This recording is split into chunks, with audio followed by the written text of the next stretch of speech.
Okay, students, are you able to see the screen? Yes, ma'am.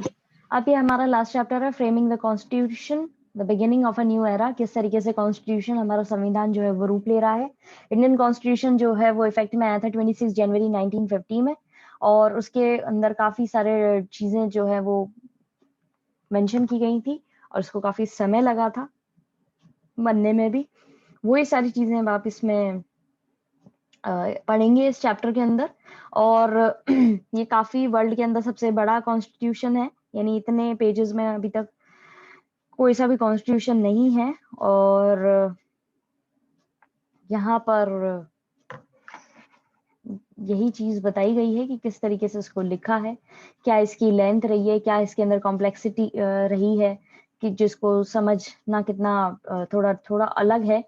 लेकिन अगर आप एक कंट्री का साइज देखें, जो हमारी कंट्री का साइज है, और इसके अंदर इतनी डाइवर्सिटी है, इतने कम्युनिटी के लोग रहते हैं, अलग अलग रिलीजन के लोग रहते हैं, इसलिए ये इतना लंबा और कॉम्प्लेक्स है।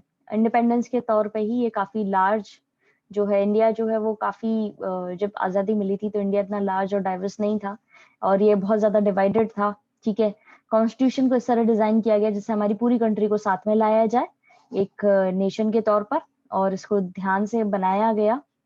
काफी इसके ड्राफ्ट डॉक्यूमेंट्स बनाए गए, काफी ड्राफ्ट्स बनाए गए थे। एक लंबे समय तक ये चीज जो है देखी गई थी, क्योंकि हमारे देश के अंदर जो पास्ट वुंड्स थे, जो पास्ट के घाव थे, वो कहीं ना कहीं प्रेजेंट थे, और इंडियंस जो है उस चीज को लेकर के अभी भी कहीं ना कहीं उनके घाव अभी भरे नहीं थे। अलग अलग क्लासेस, अलग अलग कास्ट, अलग अलग कम्युनिटीज को लेकर के आना साथ में, और एक पॉलिटिकल एक्सपेरिमेंट करना, नया डेमोक्रेसी लाना, वो अपने आप में बहुत बड़ी टास्क थी। दूसरी चीज ये है कि यहाँ पे डेमोक्रेटिक इंस्टीट्यूशंस जो है वो काफी समय से हैं, और एक कल्चरल हायरार्की चल रही है। ठीक है, कल्चरल डिफरेंस चल रहे हैं, इस चक्कर में भी ये काफी बड़ा है। कॉन्स्टिट्यूशन जो है इंडिया का वो फ्रेम हुआ था दिसंबर 1946 से नवंबर 1949 के बीच में। इस टाइम तक काफी सारे ड्राफ्ट्स जो है यहाँ पर बनाए गए, कई सारे क्लॉज बाय क्लॉज जो है कॉन्स्टिट्यूंट असेंबली ने बनाया है ये, तो इन्होंने काफी डिस्कशन किया। इस असेंबली के अंदर 11 सेशंस हुए, जहां पर 165 तक ये काम चला है, और इन सेशंस के बीच में भी कई बार रिवाइजिंग वर्क हुआ, रिफाइनिंग वर्क्स हुआ, ड्राफ्ट जो है वो अलग अलग कमिटीज ने और सब कमिटीज ने डिस्कस करे। ठीक है, और आपकी ये जो पॉलिटिकल साइंस की टेक्स्ट बुक है उसके अंदर आपको देखने को मिलेगा कि कॉन्स्टिट्यूशन जो है इंडिया का, वो आज जो आप देख पा रहे हो उस पर कितने सालों पहले डेकेड से काम चल रहा है इंडिपेंडेंस के बाद में। ठीक है, ये चैप्टर आपको बताएगा हिस्ट्री के बारे में, जो कॉन्स्टिट्यूशन के पीछे है, कि किस तरीके कॉन्स्टिट्यूशन बना था, यहाँ पे कैसे इंटेंस डिबेट्स हुए, इसको बनाने के दौरान कौन कौन सी वाद विवाद हुए, और वो भी कैसे इसका हिस्सा बने। यहाँ पर हम समझ पाएंगे कॉन्स्टिट्यूएंट असेंबली की आवाज, एक तरीके से समझ पाएंगे कि वो क्या बताना चाह रहे थे, क्या आइडिया था उनका इसके प्रोसेस का, किस तरीके से कॉन्स्टिट्यूशन फ्रेम हुआ, और क्या विजन रहा नए नेशन को बनाने का। ठीक है, the Indian Constitution, which came into effect on 26 January 1950, has the dubious distinction of being the longest in the world. Indian Constitution जो है वो किस तरह इफेक्ट में आया था, 26 जनवरी को आया था, और अनसेटल्ड अनसर्टेन तरीके से देखा जाए तो ये काफी लंबा है दुनिया के अंदर constitution. But its length and complexity are perhaps understandable when one considers the country's size and diversity.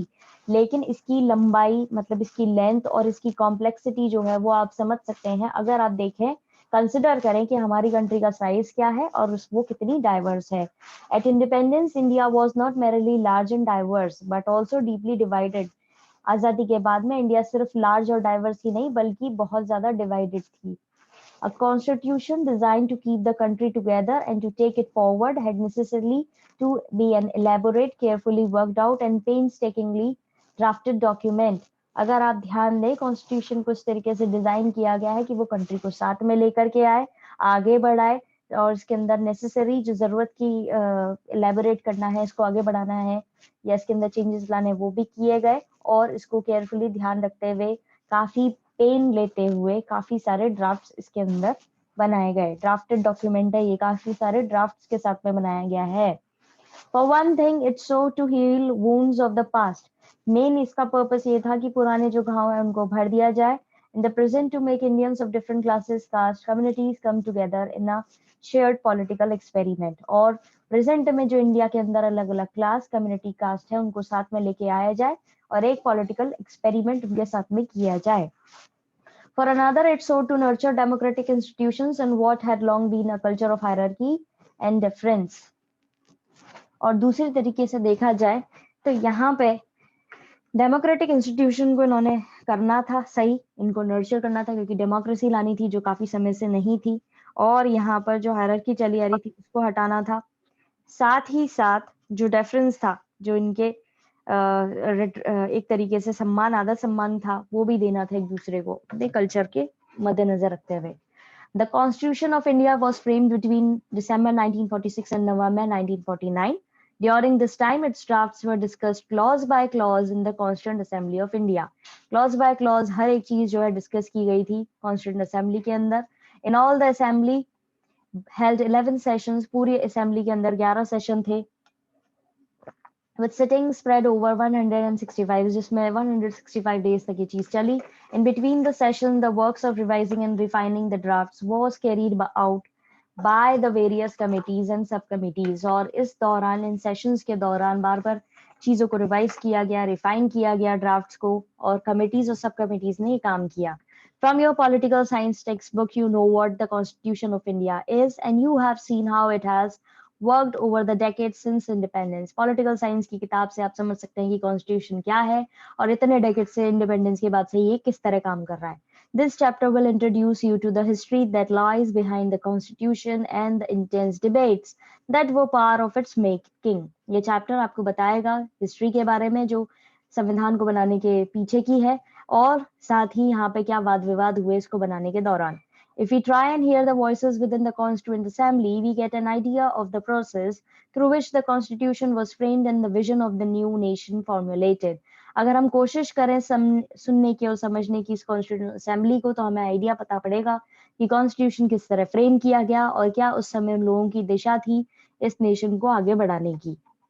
अब ये एक टिमल्टस टाइम के दौरान की चीज है, यानी कि यहाँ पर काफी एक कंफ्यूजन जो है वो हुआ है उस समय में. ठीक है, इसमें कॉन्स्टिट्यूशन जो है वो इमीडिएटली नहीं बन गया था, एकदम से सारी चीजें नहीं हुई थी, काफी समय लगा, काफी उम्मीद थी लोगों को और काफी डिसअपॉइंटमेंट भी था लोगों को. ठीक है, एक ऐसा एक्सपीरियंस था जो वो समझ नहीं पा रहे थे इस चीज को लेकर के, इस कॉन्स्टिट्यूशन को लेकर के.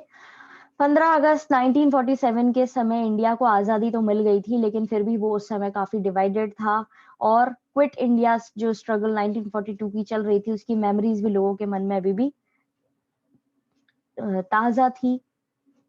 और ब्रिटिश राज से उनको आजादी तो मिल गई थी, लेकिन सुभाष चंद्र बोस जो हैं उन्होंने भी काफी मेहनत करी थी. एक पॉपुलर मूवमेंट चला था ये भी, जिसमें उन्होंने फ्रीडम हासिल करा था आर्म्ड स्ट्रगल के तरह, मतलब उन्होंने आर्म्स का यूज किया था. ठीक है, और कई सारी चीजें हुई थी उसके अंदर, कई सारी ऐसी चीजें भी हुई थी जो इस चीज को काफी बढ़ावा दे रही थी, आगे तक लेके जा रही थी, उस सिंपैथी को आगे तक लेके जा रही थी कि किस तरीके से रॉयल इंडियन नेवी जो है बॉम्बे के अंदर या दूसरी सिटीज जो है 1946 के दौरान उसमें काफी चीजें बढ़ रही थी, काफी अपसर्जेस बढ़ रहे थे 1940s के लेट दौरान से ही, मतलब लेट 1940s ही ये चीज जो है काफी फैल गई थी और काफी मास प्रोटेस्ट हो रहे थे उस समय वर्कर्स और पीजेंट्स के अलग अलग कंट्रीज में. तो यहाँ पर काफी सारी चीजें चली हैं जिसके कारण एक आसानी से ब्रिटिशर्स को भगा देने के बाद में भी चीजें काफी ज्यादा कॉम्प्लिकेटेड थी, उनको सॉर्ट करना था, उनको एक प्रॉपर दिशा देनी थी, उस चीज के लिए काफी मेहनत लगी है. वही हम इस चैप्टर के अंदर पढ़ेंगे. यहाँ पे पास ही फिगर 15.2 के अंदर आपको इमेजेस दे रखी हैं रेसोल्यूशन और डिस्ट्रक्शन की, जो लोगों को डरा रहा था कॉन्स्टिट्यूएंट असेंबली को. अब कॉन्स्टिट्यूएंट असेंबली के अंदर एक सिंपली एक असेंबली बैठा दी, लोग बाग लिया, इकट्ठे कर दिया और फिर उनसे बोल दिया आप कॉन्स्टिट्यूशन फ्रेम कर दो, वो पॉसिबल नहीं था. देयर वर मोर कॉम्प्लेक्सिटीज, बहुत ज्यादा कॉम्प्लेक्सिटीज थी. जो पास्ट में पार्टीशन हुआ था उसमें जो एट्रोसिटीज देखने को मिली, जो प्रोटेस्ट हुआ उसमें जो चीजें देखने को मिली, वो डर कहीं ना कहीं लोगों को बना हुआ था कि अगर हम कोई भी चीज ढंग से नहीं करी, किसी के भी सेंटिमेंट्स जरा से भी हर्ट हो गए तो यहाँ पे दंगे 1 मिनट में भड़क जाएंगे. वो डर बना हुआ था लोगों के अंदर. The years immediately preceding the making of the Constitution had been exceptionally tumultuous, a time of great hope but also of abject disappointment. एक उम्मीद की किरण तो थी लेकिन एक disappointment की चीज भी थी. On 15th August 1947, India had been made free, but it had also been divided. आजाद तो हो गया था इंडिया, लेकिन डिवाइड भी हो गया था.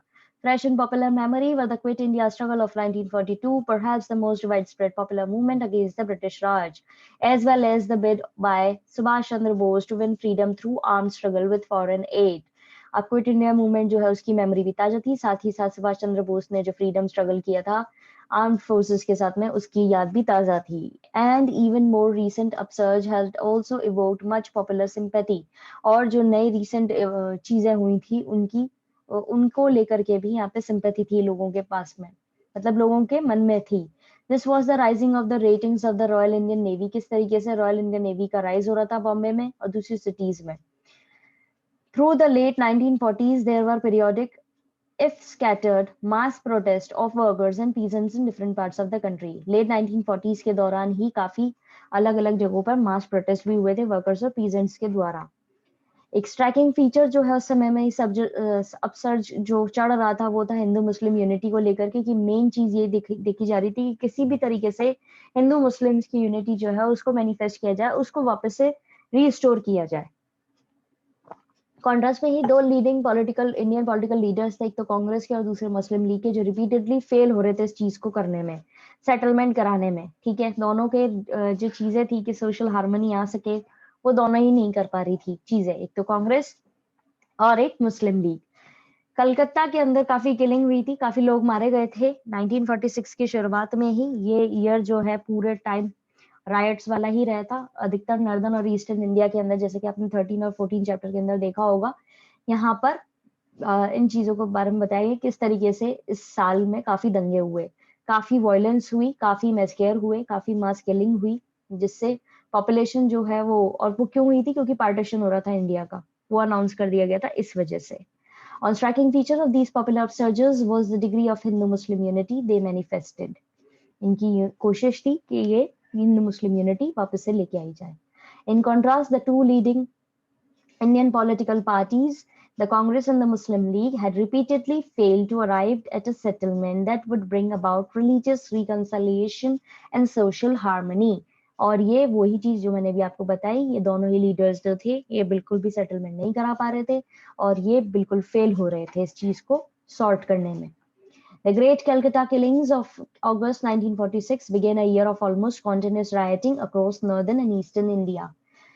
Great Calcutta Killing यानी काफी लोग मारे गए, आपको इस नाम दिया गया जो उससे समझ आ रहा होगा. 1946 के अंदर काफी दंगे हुए नॉर्दर्न और ईस्टर्न इंडिया में. The violence culminated in the massacres that accompanied the transfer of populations when the partition of India was announced. जब पार्टीशन अनाउंस हुआ था तब एक जगह से दूसरे जगह जब लोगों को शिफ्ट किया जा रहा था तब ये चीज हुई थी, मैसकेयर जो मचा था. On Independence Day, 15 August 1947, there was an outburst of joy and hope, unforgettable for those who lived through that time. But innumerable Muslims in India, the Hindus and the Sikhs in Pakistan were now faced with a cruel choice: the threat of the sudden death or squeezing of opportunities on the one side, and a forcible tearing away from their age-old roots on the other. अब वही चीज जो हम अभी तक पढ़ते आ रहे हैं कि 15 अगस्त 1947 को आजादी तो मिल गई, हर जगह लहर थी खुशी और उम्मीद की, लेकिन वो चीज वो लोग भूल नहीं पा सकते थे कि उन्होंने कौन सा समय जिया है और कितने मुस्लिम्स इंडिया और हिंदूज और सिख्स जो है पाकिस्तान के अंदर वो सफर कर रहे थे. एक क्रूअल चीज वो सफर कर रहे थे और कैसे खतरा था उनकी कि उनको कभी भी मार दिया जा सकता है, या उनके मौके जो है उनके साथ वो एक साइड के ही थे, यानी उनके पास में मौके नहीं थे वो अपने आप को बचा सके इस खतरे से, और उनको कैसे अपने पुरानी जड़ों से हटा दिया गया था. कई मिलियन रिफ्यूजीज जो थे वो मूव कर चुके थे. मुस्लिम्स जो है ईस्ट और वेस्ट पाकिस्तान के अंदर थे, हिंदूज और सिख्स जो है वो वेस्ट बंगाल के अंदर थे, ईस्टर्न हाफ जो है पाकिस्तान का वो उधर चला गया था पाकिस्तान में. कई सारी चीजें जो थी many perished before they reached their destination, और वही जो अपने मंजिल तक पहुंचने से पहले ही उनको मार भी दिया गया था, कई मर भी गए थे लोग ट्रांसफर के दौरान ही. तो तो ये चीजें सारी डिस्कस करेंगे। बताइए आपको अगर अभी तक कोई दिक्कत आई है तो आप लोग पूछ सकते हैं इन जो पैराग्राफ्स हमने 20 चैप्टर के स्टार्ट किए हैं उनमें। No ma'am, no problem. Okay, दूसरा No, ma'am, no problem. बहुत खतरा जो था वो ये था, प्रॉब्लम फेस कर रहे थे, नया नेशन बना लिया था और प्रिंसली स्टेट्स को भी इंटीग्रेट करना था, जैसे हमने पहले भी पढ़ा है, क्योंकि ब्रिटिश राज में तो ये लोग मिलजुल करके ब्रिटिशर्स के साथ में अपने तरीके से नवाब्स और महाराजास अपने एरिया को रूल किया करते थे ब्रिटिश क्राउन के अंदर, ठीक है। और ये बहुत क्रूअल और मिसरूल तरीके से काम करते थे। इनको आजादी थी इस तरीके से कि भाई आप कर लो अपने हिसाब से। तो जब ब्रिटिशर्स इंडिया छोड़ के गए तो इनको एक कॉन्स्टिट्यूशनल स्टेटस के अंदर लेके आना था प्रिंसेस को। वो पूरी तरीके से ओपन नहीं थे, अस्पष्ट थे, क्लियर नहीं थे, एम्बिगस थे। और ये देखा जा रहा था कि कैसे महाराजास जो है इनको लेकर के आया जाए, जो इनके लग्जरियट वाइल्ड ड्रीम्स है उनको जो इंडिया के अंदर है, कई सारे पार्टीशंस जो उन्होंने कर रखे थे उसके अंदर कैसे लेके आए, समअप करें, ठीक है। ये सारी चीजें इनको करनी थी और बैकग्राउंड में कॉन्स्टिट्यूंट असेंबली जो है वो भी बना दी गई थी इस चीज की। इस इन सारे ही पॉइंट्स पर ये लोग डिबेट कर रहे थे कि कैसे इन लोगों को एक नेशन के तौर पर हम बिल्ड करें। ये चीजें यहाँ पे हुई हैं। Another and scarcely less serious problem faced by the new nation was that of the princely states during the period of the Raj. Approximately one-third of area of the subcontinent was under the control of Nawabs and Maharajas, who owed allegiance to the British crown, but were otherwise left mostly free to rule or misrule their territory as they wished. अब दूसरा जो कम important serious problem थी वो ये थी कि कैसे princely state को हम साथ में लेके आए। ब्रिटिश राज के दौरान करीब 1/3 हिस्सा, 1/3 एरिया जो था सब कॉन्टिनेंट का, वो नवाब और महाराजास के कंट्रोल में था और वो लोग ब्रिटिश क्राउन के अंदर काम कर रहे थे, उनके साथ में अलायंस कर रखा था उन्होंने, ठीक है। इसीलिए उनके पास में हक था, जो बाकी छोड़ दिए थे उनके पास में हक था कि वो मिसरूल करें, अपने हिसाब से अपनी इच्छा से रूल करें। When the British left India, the constitutional status of these princes remained ambiguous. जब ब्रिटिश इंडिया चले गए तो कॉन्स्टिट्यूशनल स्टेटस जो था इन प्रिंसेस का वो पूरी तरीके से अस्पष्ट था। As one contemporary observer remarked, some Maharajas now began to luxuriate in wild dreams of independent power in India of many partitions. अब यहाँ पर एक कंटेम्प्रेरी ऑब्जर्वर जो था उसने रिमार्क किया कि कई सारे महाराजास जो थे वो अपने वाइल्ड ड्रीम्स में चल रहे थे कि उनके पास में पूरी तरह कई सारे हिस्से जो हैं पार्टीशंस के, वो उसमें उनका भी एक हिस्सा है और वो पूरी तरह से इंडिपेंडेंट है। This was the background in which the constituent assembly met, और यही वो समय था जब कॉन्स्टिट्यूंट असेंबली बनाई गई। How could the debates with in the assembly remain insulated from what was happening outside, और कैसे ये डिबेट्स जो हैं बिल्कुल अनछुए रह सकते थे जो चीजें बाहर हो रही थी उनसे। अब है making of the constituent assembly. अब मेंबर्स जो है कॉन्स्टिट्यूंट असेंबली के वो इलेक्ट किए गए थे यूनिवर्सल फ्रेंचाइजी के बेसिस पे। विंटर 1945 से 46 के अंदर कई सारे प्रोविंशियल इलेक्शंस किए गए थे इंडिया के अंदर। यही प्रोविंशियल लेजिस्लेचर जो थे चूज कर रहे थे कॉन्स्टिट्यूंट असेंबली के रिप्रेजेंटेटिव्स को। The members of the constituent assembly were not elected on the basis of universal franchise. My mistake, वो उसके बेसिस पे, फ्रेंचाइजी के बेसिस पे नहीं इलेक्ट किए गए थे। In the winter of 1945 to 46, provincial elections were held in India.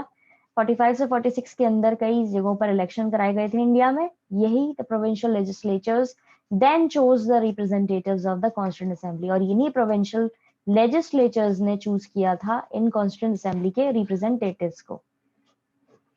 The constituent assembly that came into being was dominated by one party, और ये भी ध्यान रखेंगे ये जो constituent assembly थी ये जिनको चूज किया गया था, बनाई गई थी, ये कौन डोमिनेट कर रहा था इसको? एक ही पार्टी के द्वारा डोमिनेट किया जा रहा था और वो थी Congress. Congress swept the general seats in provincial elections. हमने पहले भी पढ़ा है कि कैसे कांग्रेस ने जनरल इलेक्शन जो थे, जो कराए गए थे इलेक्शन, वहां पर इन्होंने काफी सीट्स जो हैं वो सिक्योर कर ली थी। और मुस्लिम लीग ने बेसिकली वही कैप्चर करी थी जहां पर मुस्लिम सीट्स थी। Muslim league captured most of the reserved Muslim seats, but the league chose to boycott the constituent assembly. लेकिन ये जो मुस्लिम लीग था इन्होंने चूज किया था कि वे कॉन्स्टिट्यूंट असेंबली को बॉयकॉट कर लेंगे, नहीं मानेंगे इसको। Pressing it's demand for the Pakistan with a separate constitution, और वो डिमांड कर रहे थे पाकिस्तान की जहां पर उनका एक अलग देश हो, अलग कॉन्स्टिट्यूशन हो।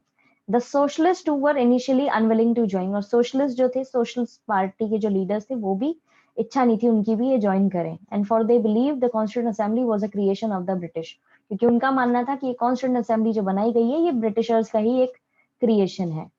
And therefore incapable of being truly autonomous, इसीलिए ये चीज पूरी तरीके से लायक नहीं होगी कि प्रॉपर्ली काम कर पाएगी। कॉन्स्टिट्यूएंट असेंबली के लिए बोला गया है ये। In effect, therefore, 82% of the members of the Constituent Assembly were also member of the Congress। और ये चीज भी ध्यान रखेंगे कि करीब, अब क्योंकि ये कांग्रेस ही इसको डोमिनेट कर रही थी, बाकी लोग इसमें विश्वास नहीं कर रहे थे, तो करीब 82% मेंबर्स जो थे कॉन्स्टिट्यूंट असेंबली के वो कांग्रेस को ही बिलोंग करते थे। ठीक है, अभी तक किसी को कोई दिक्कत?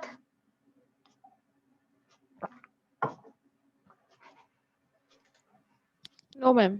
No, ma'am. ओके, 3 मिनट है, ये पैरा भी कंप्लीट कर लेते हैं, उसके बाद में कल पढ़ेंगे।